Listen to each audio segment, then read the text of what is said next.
Marcos Jr.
Good morning, everyone. Please be seated.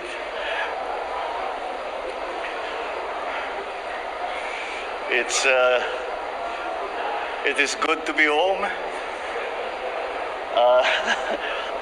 To see everyone all bright-eyed and bushy-tailed on this early Sunday morning. Nagising kayo ng maaga. Sorry na lang, but ganun yung flight schedule namin. Pabatiin ko lang ang ating mga kasama, yung ating mga cabinet member na sumama sa Philippine delegation na nandito. Siyempre, ang ating mga ibang cabinet member na nagbantay habang kami nagbabiyahe. Vice President Sara Duterte. Nandyan si Pasay City Lone District Representative Antonio Calixto. The AFP Chief of Staff, Lieutenant Bacaro, and Major Service Commanders, other distinguished guests, ladies and gentlemen, good morning. I am pleased to report to you and the Filipino people the main outcomes and results of this working visit of ours to New York from 18 to 24 September. My first activity upon arriving in the United States was to meet with the Filipino community. And their smiles, their songs, and their welcoming took away the weariness of a 16-hour flight from Manila. And in our meeting, I thanked our kababayans who came. Some came from Canada, some came all the way from Florida. I thank them for the work that they do and their contributions to the communities in the Philippines and in the United States. I also, once again, expressed my respect and my admiration for their commitment to the future and welfare of their families, including those who are still back home here in the Philippines. I also took the opportunity to share with them some of our priorities and plans under this administration and their important role in the work ahead. I also emphasize that by working together, we can build a better future for our country and our people. The main event of this visit to the United States, to New York specifically, was to deliver our national statement at the 77th session of the General Assembly on 20 September in the United Nations. In my speech, I articulated the role we see for the Philippines working with the United States, the United Nations, in building a brighter future for our people and a safer and more just world for us all. I addressed global issues that require a united global action, such as climate change, rising food prices, rapid technological change, the peaceful resolution of international disputes, the need to protect the vulnerable sectors of our society, such as migrants, and ending all forms of prejudice. I also shared our experience in the BARM peace process. boosting agricultural productivity, and promoting human rights through the UN Joint Program on Human Rights. And I reiterated the Philippines' belief in the primacy of the rule of law as embodied by the UN Convention on the Law of the Sea, or UNCLOS. I also met with UN Secretary General Antonio Guterres, and we reaffirmed the necessary partnership between the Philippines and the United Nations. The Philippines is a founding member of the United Nations, and I intend to strengthen this tradition of Philippine engagement with the UN.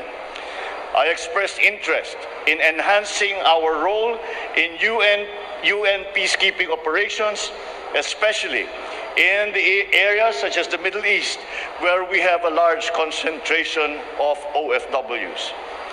I also extended an invitation to the Secretary General to visit the Philippines in the near future.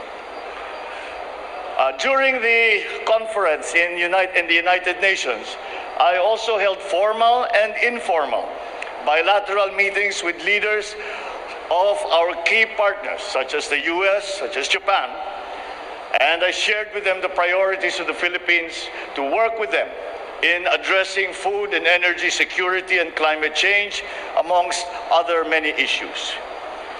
Our discussions were very productive, and the members of the cabinet will now work to operationalize the many areas of cooperations that we identified.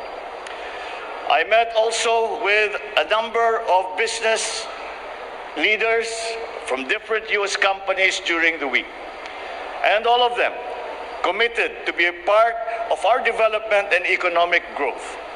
Together, we will be working on addressing some of our key economic challenges, particularly, once again, climate change, food security, energy security, to name but a few. There will be, I believe, good news to share in the next few months, particularly in terms of their plans to expand and further broaden their investment footprint in our country. Our discussion with the U.S. business community affirms the optimism with which international investors view the Philippines today. I also delivered a keynote address at the New York Stock Exchange and at the Philippine economic briefings, which drew institutional investors, senior corporate executives, fund managers, and entrepreneurs. At these meetings, I shared with them our vision for the future and how important it was to address the key challenges that continue to constrain the development of our economy. I also informed them about how we intend to deal with some of the fundamental problems in our food, energy, and broader economic security. I also emphasized the importance of peace and stability in the region and the important role of great powers like the United States, so that developing countries like the Philippines can have the space to achieve growth potentials. It was thus an honor to ring the closing bell on the trading floor of the New York Stock Exchange at exactly 4 p.m. in the afternoon of September 19th. Our delegation also hosted 4 CEO roundtable discussions that dealt with key economic sectors such as IT BPM, digital infrastructure, global brands, particularly in garments and apparel, and, of course, industry and infrastructure. I was joined by the economic managers and other cabinet members in brainstorming with these U.S. companies, some already present and others intending to be in the Philippines. We identified the opportunities and challenges to our achieving our common objectives of growth and development in various areas. I thank them for their candid and constructive comments, and I look forward to working with them on the issues and agreements that we identified. My final stop before returning home last night was with the Asia Society, where I had a roundtable discussion with a select group of leaders of the U.S. business community on the state of the global and regional economy today. After the discussion, I delivered a public lecture where I shared my views on the opportunities, the threats, and challenges facing Asia, the United States, Asia-Pacific region, and all our neighboring countries today. I also spoke about my administration's priorities and plans for the next 6 years. And the engagement with the Asia Society was a fitting end to a week in the UN and the United States that had one singular message. The time to invest in the Philippines is no longer just sometime in the future. It is now. We in the Philippine delegation are one in our assessment that the work done in this trip serves as a good start for opportunities identified to be made into programs and projects to benefit the Philippines and our countrymen. And so the work continues, but I am happy to report that we have had a very good and strong start to our efforts. Thank you and good morning.